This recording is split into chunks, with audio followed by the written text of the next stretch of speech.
नमस्कार, मी आरती आणि आपण पाहताय आवाज इंडिया मराठी शोध सत्याचा। चला तर मग एक नजर टाकूयात सध्याच्या घडीच्या महत्त्वाच्या घडामोडींवर।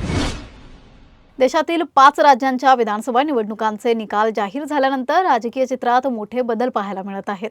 या निकालांमध्ये भाजप सर्वात मोठा पक्ष ठरला असून पश्चिम बंगाल, आसाम आणि पुडुचेरीमध्येही त्याने मजबूत कामगिरी केली आहे। दुसरीकडे केरळ आणि तामिळनाडूमध्ये मात्र राजकीय समीकरणे पूर्णपणे बदलली आहेत। केरळमध्ये काँग्रेसने डाव्यांच्या बालेकिल्ल्याला धक्का दिला आहे, तर तामिळनाडूमध्ये अभिनेता थलपती विजय यांच्या नेतृत्वाखालील टीव्हीकेने मोठं यश मिळवत द्रमुक आणि अण्णा द्रमुक या दोन्ही प्रमुख पक्षांना धक्का दिला आहे। निकालानंतर तामिळनाडूतील राजकारण अधिकच तापले असून काँग्रेसने टीव्हीकेला बाहेरून पाठिंबा जाहीर केला आहे। मात्र या पाठिंब्यासोबतच काँग्रेसने टीव्हीकेने अण्णा द्रमुकशी कोणतीही युती करू नये अशी अट घातली आहे। दरम्यान सत्ता स्थापनेसाठी आवश्यक संख्याबळ अपुरे असल्याने थलपती विजय यांनी अण्णा द्रमुक आणि त्यांच्या मित्रपक्ष पीएमके कडेही पाठिंबा मागितल्याने राजकीय घडामोडींना वेग आला आहे। यामुळे तामिळनाडूतील सत्ता समीकरणे आणखी गुंतागुंतीची झाली असून पुढे कोण कोणासोबत जाणार याकडे सर्वांचं लक्ष लागलं आहे।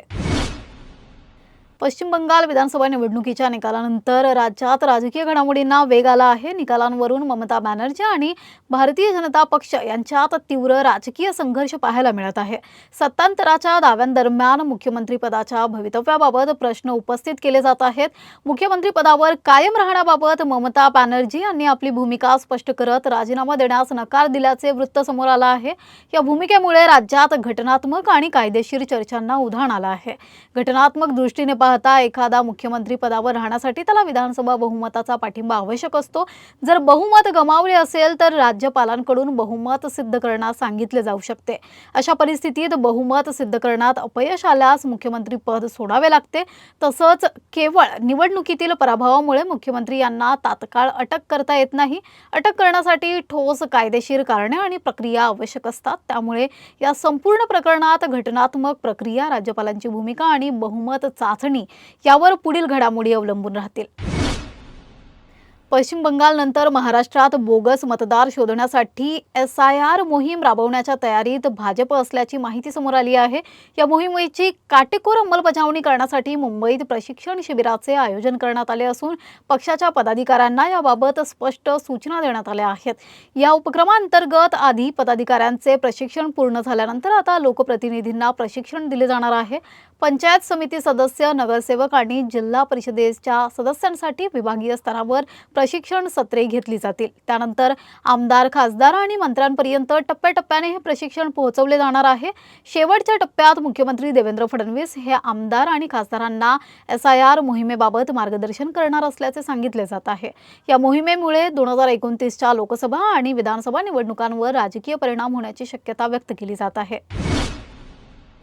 राजकीय वर्तुळात सध्या एकनाथ शिंदे यांच्या शिवसेनेबाबत संभाव्य ऑपरेशन टायगरच्या चर्चांना उधाण आलं आहे। उद्धव ठाकरे गटातील काही आमदार आणि खासदार शिंदेंच्या संपर्कात असल्याचं बोललं जात असताना त्याआधीच शिंदे गटाला अंतर्गत नाराजीचा धक्का बसण्याची शक्यता व्यक्त केली जाते।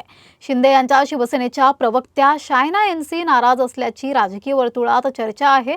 विधान परिषदेवर संधी मिळेल अशी त्यांची अपेक्षा होती, मात्र तसा विचार न झाल्याने त्या असंतुष्ट असल्याचं सांगितलं जात आहे। या पार्श्वभूमीवर त्यांनी राष्ट्रवादी काँग्रेसच्या नेत्या सुनेत्रा पवार यांची भेट घेतल्याने त्यांच्या पक्षांतराच्या शक्यतांनाही बळ मिळत आहे। शायना NC या मूळच्या भाजपमधून राजकारणात आल्या असून 2 वर्षांपूर्वी विधानसभा निवडणुकीपूर्वी त्यांनी एकनाथ शिंदे यांच्या शिवसेनेत प्रवेश केला होता। त्यांना मुंबादेवी मतदारसंघातून विधानसभा निवडणुकीचं तिकीटही देण्यात आलं होतं, मात्र त्यांचा पराभव झाला। निवडणुकीनंतर त्या पक्षाच्या प्रवक्त्या म्हणून विविध चर्चांमध्ये शिंदे गटाची बाजू मांडताना दिसत होत्या, मात्र आता त्यांच्या संभाव्य नाराजीमुळे आणि भेटीगाठींमुळे राजकीय हालचालींना वेग आलाय। रत्नागिरी जिल्ह्यातील दापोली तालुक्यातील मुरुड समुद्रकिनाऱ्यावर उभारण्यात आलेल्या साई रिसॉर्ट प्रकरणात शिवसेना ठाकरे गटाचे नेते अनिल परब यांना मोठा कायदेशीर दिलासा मिळालाय। खेड येथील अतिरिक्त जिल्हा आणि सत्र न्यायालयाने या प्रकरणातील सर्व आरोपींची पुराव्याअभावी निर्दोष मुक्तता केली आहे। जवळपास 3 वर्षांपासून चर्चेत असलेल्या या प्रकरणावर यामुळे पडदा पडला आहे। या प्रकरणात अनिल परब यांच्यावर मुरुड येथे अनधिकृतपणे साई रिसॉर्ट उभारल्याचा आरोप होता। त्याचबरोबर त्या वेळचे उपविभागीय अधिकारी, महसूल विभागातील अधिकारी आणि मुरुड गावचे सरपंच यांच्यावरही गुन्हे दाखल करण्यात आले होते. भारतीय दंडविधान आणि भ्रष्टाचार प्रतिबंधक कायद्यांतर्गत विविध आरोपांवर हा खटला चालवण्यात आला होता. मुख्य आरोपांमध्ये अपूर्ण इमारतीवर कर आकारणी दाखवणे, मुद्रांक शुल्क टाळून शासनाचे नुकसान करणे, CRZ नियमांचे उल्लंघन करणे आणि बनावट कागदपत्रांच्या आधारे वीज जोडणी मिळवणे यांचा समावेश होता. न्यायालयात बचाव पक्षाचे वकील ॲडव्होकेट सुधीर बुटाला यांनी प्रभावी युक्तिवाद करत जमीन खरेदी आणि बांधकाम या दोन वेगळ्या कायदेशीर बाबी असल्याचं स्पष्ट केलंय. केवळ संशय किंवा अनुमानाच्या आधारावर भ्रष्टाचार किंवा फसवणुकीचे आरोप सिद्ध होऊ शकत नाहीत, असे त्यांनी नमूद केले. न्यायालयाने हा युक्तिवाद मान्य करत सरकार पक्ष ठोस पुरावे सादर करण्यात अपयशी ठरल्याचे निरीक्षण नोंदवले आणि सर्व आरोपींना निर्दोष घोषित केलं आहे. मुंबईतील मीनाताई बाळासाहेब ठाकरे रुग्णालय संदर्भात गंभीर प्रश्न उपस्थित करत किशोरी पेडणेकर यांनी महापालिका प्रशासनावर टीका केली आहे. त्या म्हणाल्या आहेत की गेल्या काही वर्षांत या रुग्णालयातील डिलिव्हरीचे प्रमाण घटले असून त्यामागे संशयास्पद घडामोडी असू शकतात. कोविड नंतरही रुग्णालयाच्या सेवेत अपेक्षित सुधारणा झालेली नाही. विशेषतः आवश्यक डॉक्टरांची कमतरता ही चिंतेची बाब असल्याचं त्यांनी नमूद केलंय. रात्रीच्या वेळी डिलिव्हरीसाठी रुग्णांना खासगी रुग्णालयांकडे वळवले जात असल्याचा आरोपही त्यांनी केलाय. यामागे रुग्णालयाचे खासगीकरण करण्याचा डाव असू शकतो अशी शंका त्यांनी व्यक्त केली आहे. मीनाताई ठाकरे या नावामुळे राजकीय हेतूने दुर्लक्ष केलं जात आहे का असा सवालही त्यांनी उपस्थित केलाय. याशिवाय राज्यातील वाढत्या महिला अत्याचारांच्या घटनांवर त्यांनी तीव्र नाराजी व्यक्त केली आहे. कायदा सुव्यवस्थेवर प्रश्नचिन्ह उपस्थित करत लहान मुलींवरील अत्याचारांबाबत सरकारची संवेदनशीलता अपुरी असल्याची टीका त्यांनी केली. तसेच सध्याच्या महापौर रितू तावडे यांच्यावरही त्यांनी निशाणा साधलाय. आनंदोत्सव साजरे करण्यात महापौर व्यस्त असल्याचा आरोप करत आपल्या कार्यकाळात 138 पुरस्कार मिळवल्याचे त्यांनी सांगितले आणि भविष्यात रितू तावडे पदमुक्त झाल्यावर त्यांना उत्तर देऊ असा इशाराही त्यांनी दिलाय. राज्यातील शासकीय अधिकारी आणि कर्मचाऱ्यांसाठी 28 जून रोजी होणारी हिंदी भाषा परीक्षा रद्द करण्यात आली आहे. उदय सामंत यांनी ही माहिती दिली आहे. भाषा संचालनालयाने राजपत्रित अधिकारी आणि कर्मचाऱ्यांसाठी ही परीक्षा घेण्याचा निर्णय घेतला होता. मात्र त्याला मनसे, ठाकरेंची शिवसेना आणि मराठी भाषा अभ्यास केंद्राने विरोध केला. या विरोधानंतर शासनाने निर्णय मागे घेतला. उदय सामंत यांनी सांगितले की 1976च्या नियमावलीनुसार ही परीक्षा दरवर्षी घेतली जाते.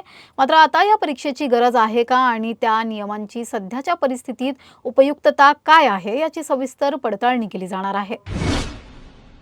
केंद्र सरकारने देशातील शेतकऱ्यांना दिलासा देण्यासाठी महत्त्वाचे निर्णय घेतले आहेत. नरेंद्र मोदी यांच्या अध्यक्षतेखाली झालेल्या केंद्रीय मंत्रिमंडळाच्या बैठकीत 2026 ते 27 हंगामासाठी ऊस उत्पादक शेतकऱ्यांसाठी FRP वाढवण्यास मंजुरी देण्यात आली आहे. 2026 ते 27 हंगामासाठी ऊसाचा FRP 365 रुपये प्रति क्विंटल निश्चित करण्यात आला आहे. हा दर मागील वर्षाच्या 355 रुपयांपेक्षा 2.81% अधिक आहे. यामुळे शेतकऱ्यांना प्रति टन सुमारे 100 रुपयांची वाढ मिळणार असून नवीन दर 3650 रुपये प्रति टन असेल. या निर्णयाचा फायदा देशातील सुमारे 5 कोटी ऊस उत्पादक शेतकरी आणि 5 लाख साखर कारखाना कामगारांना होणार आहे. सध्या या बातमीपत्रात एवढंच. पुढील घडामोडींसाठी बघत रहा आवाज इंडिया मराठी, शोध सत्याचा.